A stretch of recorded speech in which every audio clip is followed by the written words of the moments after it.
Bonsoir, c'est Pascal Tréfingui. Alors à la demande du peuple, ou tout simplement à la demande de vous, chers téléspectateurs, je produis maintenant un petit résumé qui avait été préparé des événements qui vont conduire de début 2020 à la Troisième Guerre mondiale et très certainement son dénouement dans l'année 2027, voire l'année au début de l'année 2028. Si vous n'êtes déjà inscrit, faites-le, ici ou ici, je ne sais plus. Faites des likes si vous aimez. Si vous n'aimez pas, faites des likes quand même. Faites des commentaires, même idiots, ce qui permet d'être référencé par l'algorithme de YouTube et de pouvoir être proposé à d'autres personnes. Alors, en avant pour le grand plan de la Troisième Guerre mondiale et de la Grande Guerre civile, celle que vont déclencher l'élite sataniste gouvernant le monde, mais qui finalement sera remportée par les peuples, menée par Mahdi, le grand guerrier de l'islam, fidèle et véritable dans le livre de l'Apocalypse, et évidemment, Isha, Jésus, le Messie politique des Juifs, qui viendra et qui tuera cet antéchrist, Messie al-Dajjal, à la porte de Luz, la porte des brebis, dans notre belle et sainte ville commune à nos trois religions de Jérusalem. La première étape est donc, à partir de l'année 2020, un affaiblissement des États-Unis et des Amériques en général, notamment de l'Amérique du Sud. Donc on va voir non seulement la défaite de Donald Trump en novembre 2020 et l'avènement d'Elizabeth Warren à la présidence des États-Unis avec très certainement un vice-président homosexuel. Pourquoi ? Tout simplement parce que les États-Unis maintenant vont rentrer dans une période de difficultés financières, de faillite de banques, de difficultés pour financer leur économie et aussi une volonté politique de revenir à une taxation des GAFA, de ces grandes entreprises. Pour le moment, ils ont échappé grâce à la complicité de Donald Trump et de son équipe qui avait promis de faire l'Amérique great again, c'est-à-dire de revenir aux standards de l'Amérique de toujours, c'est-à-dire tout pour les super capitalistes et rien pour le peuple. Et donc cette stratégie maintenant va prendre un virage exactement en sens opposé, avec une victoire des démocrates qui va tout de même ramener une sorte d'affaiblissement temporaire des États-Unis qui est parfaitement voulu parce que l'on prépare dans les superloges la suite. Quelle est la suite ? La suite est en parallèle de ces transformations aux États-Unis, des conflits sociaux et migratoires dans l'Union européenne. Donc l'objectif est d'amener les dirigés à avoir de plus en plus de méfiance face aux dirigeants et d'installer un climat de guerre civile afin d'affaiblir l'Europe entre, d'un côté, les nationalistes fascistes qui sont principalement dans les armées et dans les polices et qui sont des tenants du maintien de l'ordre, les internationalistes qui veulent plus de justice sociale et les supranationalistes, en particulier les sionistes, qui eux ont un intérêt à ce chaos général en Europe puisqu'il leur laisse les mains libres pour la suite des opérations visant à la constitution d'un gouvernement mondial. Ce qu'on va s'apercevoir en 2020 et 2021 est que la Russie et la Turquie, qui maintenant sont devenus les plus grands amis du monde, vont partir à la conquête du Moyen-Orient et du Maghreb, puis ensuite d'Israël. Donc on va avoir une montée en puissance des orthodoxes et des musulmans de Turquie et de l'Iran chiite pour amener face à l'affaiblissement des États-Unis à une recomposition du Moyen-Orient qui sera en fait une illusion totale et même un piège puisqu'il s'agit d'attirer ces forces sur le terrain étranger en vue de les affaiblir, de les attaquer et ensuite de les mettre au sol. La Russie va finalement prendre la décision, notamment pour sauver la peau de Vladimir Poutine, d'envahir l'Allemagne et la Baltique en passant par le sud, c'est-à-dire par la Serbie. Il y aura donc une remontée et Vladimir Poutine, dont l'état-major aura compris l'échec d'Hitler, ne commettra pas les mêmes erreurs, c'est-à-dire que comme Hitler, il divisera l'Europe en deux, laissant le sud au chaos et aux nationalistes. Quant au nord, il l'occupera en prenant soin de bombarder l'Angleterre afin que les États-Unis et les Amériques ne disposent pas d'un porte-avions leur permettant de se projeter vers l'Europe. La Chine va envahir le Canada puisqu'elle sera sujet à un blocus économique et qu'elle va en profiter donc pour s'approprier les ressources notamment pétrolières et gazières du Canada qui lui font défaut. Ce qu'on va s'apercevoir, c'est que après tous ces événements, il faut s'attendre à une riposte des Amériques, c'est-à-dire face à l'affaiblissement d'Elizabeth Warren qui ne sera qui aura beaucoup de difficultés pour mener la tempête en interne, mais qui sera totalement absente du terrain étranger. On sera face à une opinion publique américaine qui est lassée de la guerre, et c'était d'ailleurs l'objectif de ces guerres incessantes du pétrole au Moyen-Orient, qui était de dissuader l'opinion publique américaine d'une nouvelle intervention dans ce secteur. Ce qu'on va s'apercevoir, c'est que face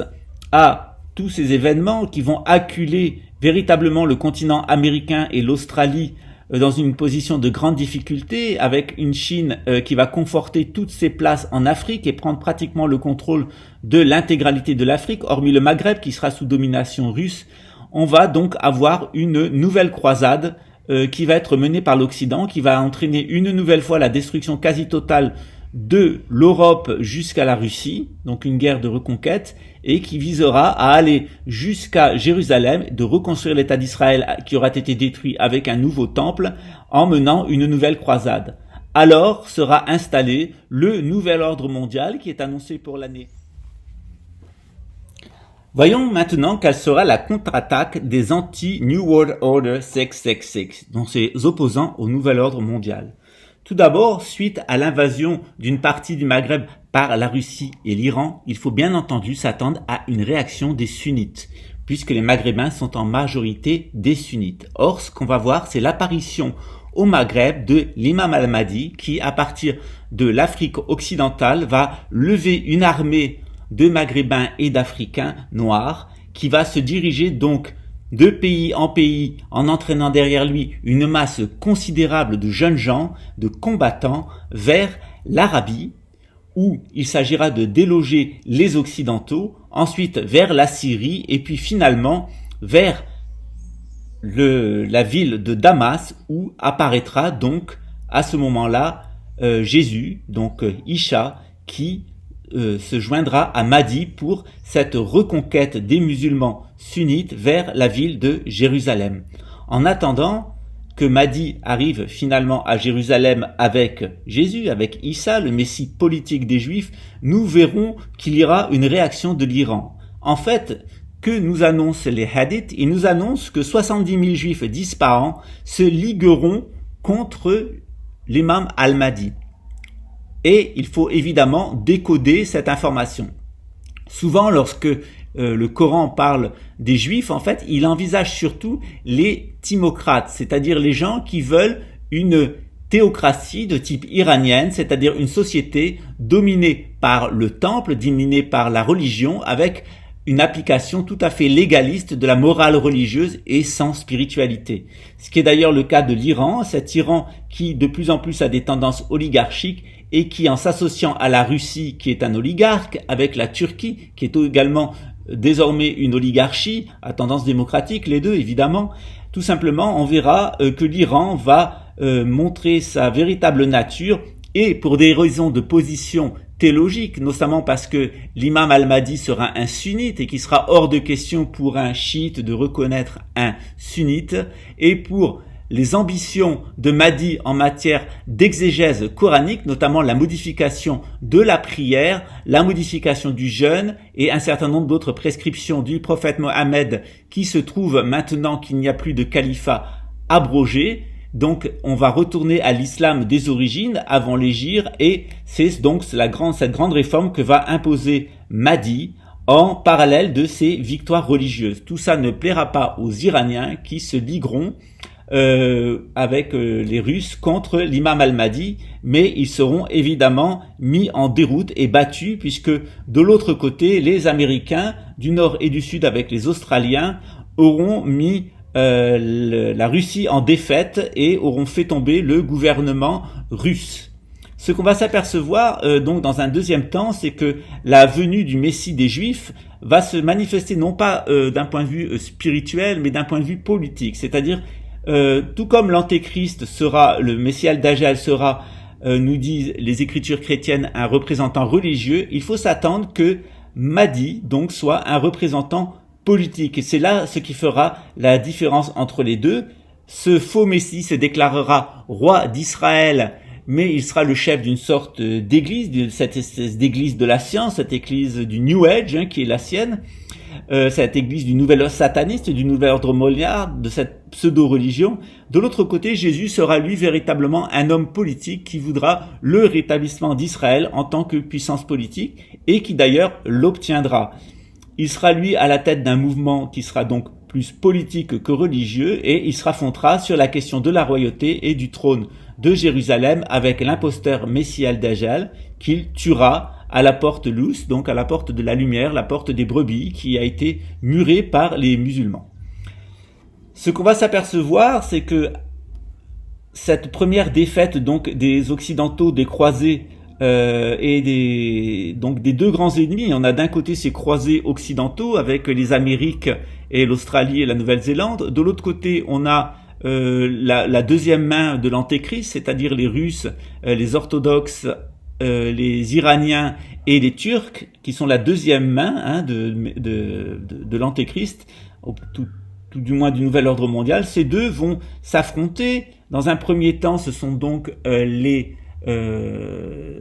Russes, Iraniens et Turcs qui vont être battus à plate couture, ainsi que les Chinois par les Américains, dont la riposte va être terrible, notamment au Canada, nous dit Alois Elmayer. Et ensuite, ce qui va se passer, c'est que une fois que les Américains et les Occidentaux auront cru avoir mené cette campagne de croisade, d'ultime croisade pour installer cette capitale du nouvel ordre mondial à Jérusalem, après avoir écrasé la Russie, la Chine et la Turquie et l'Iran, eh bien tout simplement, il y aura donc cette venue de Mahdi qui va bouleverser les cartes au Moyen-Orient et ensuite un très grand châtiment qui va s'abattre sur les Amériques, un châtiment par l'eau, avec par exemple la chute de la caldeira de Palma des Açores dans l'océan Atlantique qui gérerait un tsunami de 1000 mètres de haut qui entrerait jusqu'à 300 km à l'intérieur des côtes américaines, détruisant toute la civilisation nord-américaine, une partie de la civilisation du nord de l'Amérique du Sud et évidemment les côtes européennes et les côtes de l'Afrique du Nord du côté atlantique.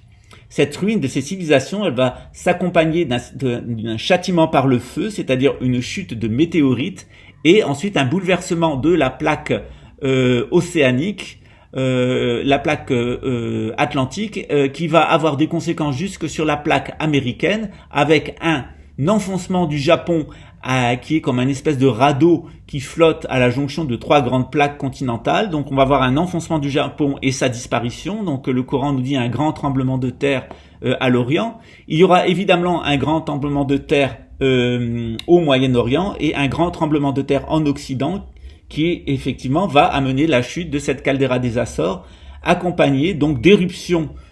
qui vont affecter tout le climat de l'hémisphère nord, qui vont le modifier avec un refroidissement qui va rendre le Sahara habitable, ce qui est quand même une bonne nouvelle pour les Maghrébins et les Africains, et qui va reglacer l'hémisphère nord jusque à peu près à la latitude de Bordeaux. Alors, ce déplacement ces grandes catastrophes, elles vont amener une très grande modification de la plaque américaine qui risque de se briser et effectivement, on risque d'avoir une mer qui va se former à l'intérieur des États-Unis et couper le pays en 4 grandes îles.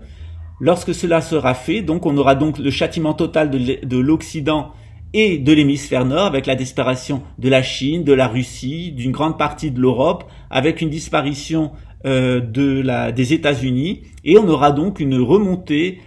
économique,